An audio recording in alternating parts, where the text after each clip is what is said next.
Bonjour William. Bonjour. Nous nous retrouvons ici dans le cadre de cette magnifique galerie Vitesse.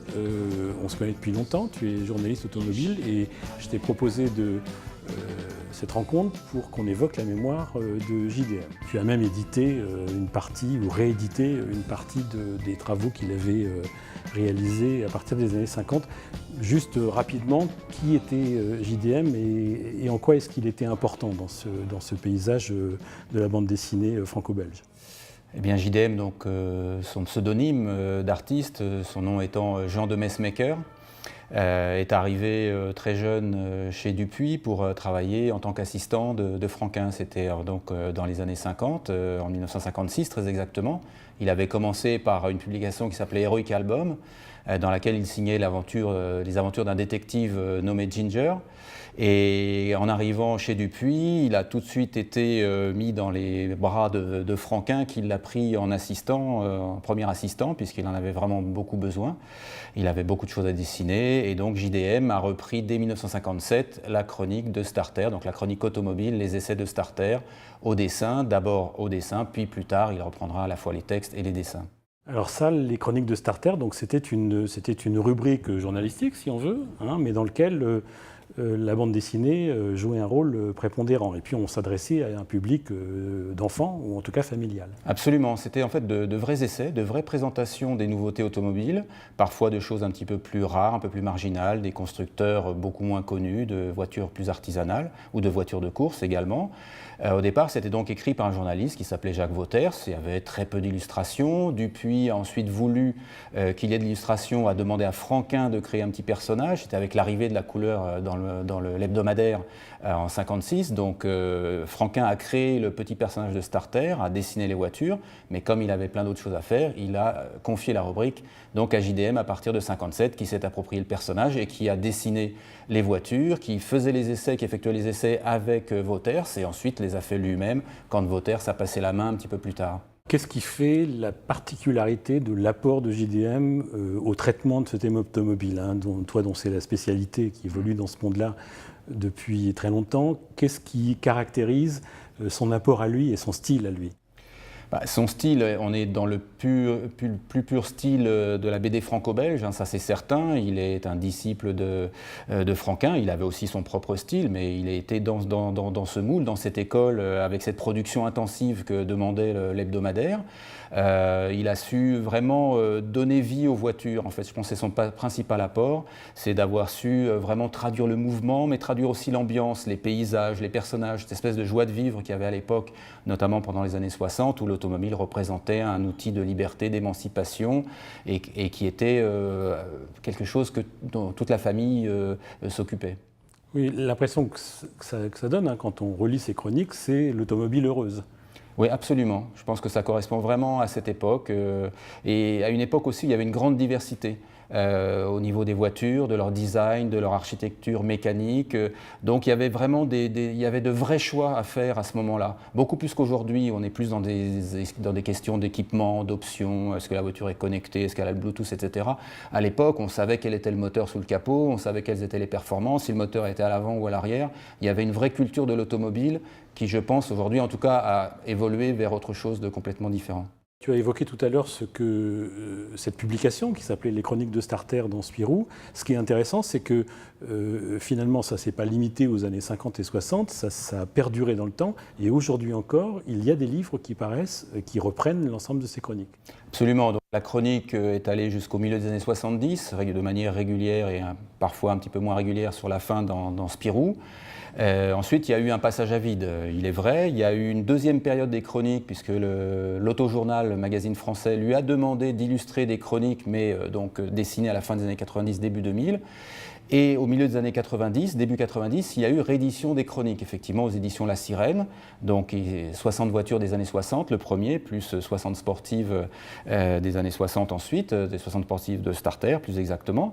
Et celles-ci ont été reprises à partir de 2010 par Dupuis, qui est donc l'éditeur, évidemment, historique de Starter et de toutes les publications de JDM, Franquin, etc., toute cette époque de Spirou. Et donc aujourd'hui, il y a eu donc 4 volumes qui ont été réédités avec des thématiques à chaque fois. et un nouvel album qui, je crois, un petit peu en hommage aussi à JDM qui vient de disparaître, qui va paraître à la fin de cette année. Alors on l'a commencé de son vivant, on a travaillé ensemble, donc ça reprend en fait les dessins qui avaient été faits pour une série de posters dans Spirou à la fin des années 70 et début 80, qui lui a permis de travailler sur un plus grand format, donc d'avoir un trait encore plus précis, encore plus détaillé, donc c'est vraiment le summum du travail de JDM. Donc on a travaillé sur cette série qui a été mise en couleur avec une mise en page différente et qui doit sortir donc à l'automne, au mois de novembre. Donc ça sera le 5e tome, 60 voitures historiques. Toi, tu l'as bien connu. Est-ce qu'il avait le goût de la collection? Quel était son rapport personnel au monde automobile? C'était un observateur très attentif, très curieux, qui était au courant de ce qui se passait, des nouveautés, de l'évolution de l'automobile. Il avait vraiment un regard très personnel. Il n'était pas pour autant un collectionneur. Il aimait rouler, il a eu des modèles plus ou moins sportifs, des modèles plus ou moins confortables pour faire de la route, même un monospace. Je crois qu'il était curieux de toutes les formes d'automobile, mais il n'était pas collectionneur, non. Et alors, il a évidemment décliné ce savoir-faire et son regard automobile dans d'autres séries que Starter, et notamment le travail qu'il a fait avec Franquin autour de Gaston, puis Spirou Fantasio. Absolument, donc il a été celui qui a dessiné les premières planches de Gaston, donc, parce que Franquin était tellement occupé qu'il n'avait pas le temps de dessiner le personnage, il lui donnait les indications par rapport aux gags, etc. Et donc JDM a dessiné des centaines de planches de Gaston, dont celle qui paraissait en une du magazine de Spirou toutes les semaines. Et il a travaillé sur les décors de plusieurs albums de Spirou et Fantasio, dont le Z comme Zorglub, L'ombre du Z, donc ouvrage souvent collectif, parce qu'il y avait aussi d'autres collaborateurs avec Franquin. Et alors tu as mentionné le nom de Gaston, et bien sûr, on imagine que c'est son patronyme qui a inspiré ce célèbre personnage. Le fameux Monsieur de Messmaker, bien sûr, Jean de Messmaker, donc, et qui avait trouvé une ressemblance entre le personnage et son propre père, et ça avait beaucoup amusé Franquin, puisqu'il trouvait qu'avec ce nom très belge, que ça sonnait tellement belge pour le public français, notamment que c'était quelque chose qui tombait sous le sens, et donc ça a été une source de plaisanterie d'ailleurs. Et son père, qui était encore actif à l'époque, l'a un petit peu subi aussi, mais bon, je pense que c'était vraiment de très bonne grâce. On a évoqué plusieurs de ces séries, et bien sûr, il faut parler de celle qui a beaucoup compté pour lui et qui l'a occupé un certain temps, qui est Sophie.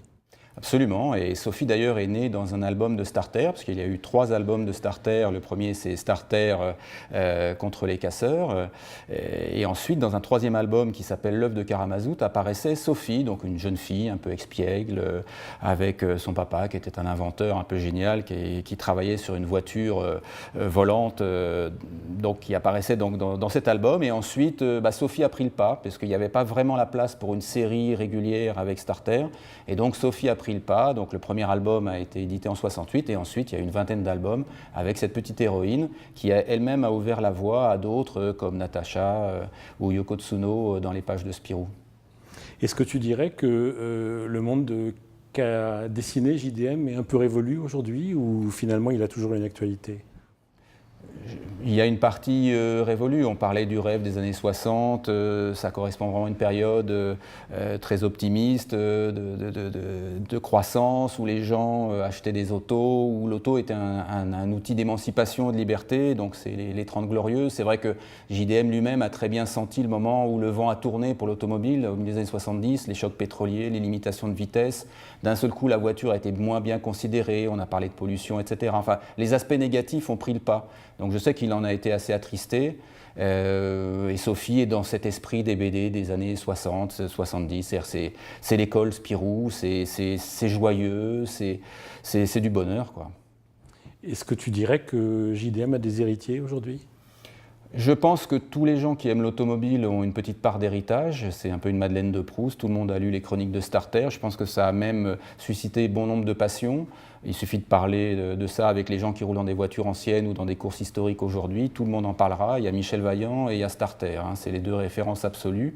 Donc oui, il a laissé cet héritage. Et je pense que beaucoup de dessinateurs se sont inspirés du travail de JDM sur l'automobile, puisqu'on a effectivement mis en avant, on en a parlé tout à l'heure, de cette capacité à traduire le mouvement et à replacer l'auto dans son contexte. C'est toujours avec une petite touche humoristique. Il y a toujours une petite touche Starter, un petit clin d'œil par rapport à la voiture, sa nationalité. Enfin, c'est plein de petites choses en fait. Merci William d'être venu pour cet hommage à JDM et on va bien volontiers ne surtout pas l'oublier. Merci beaucoup Nicolas, à bientôt. À bientôt.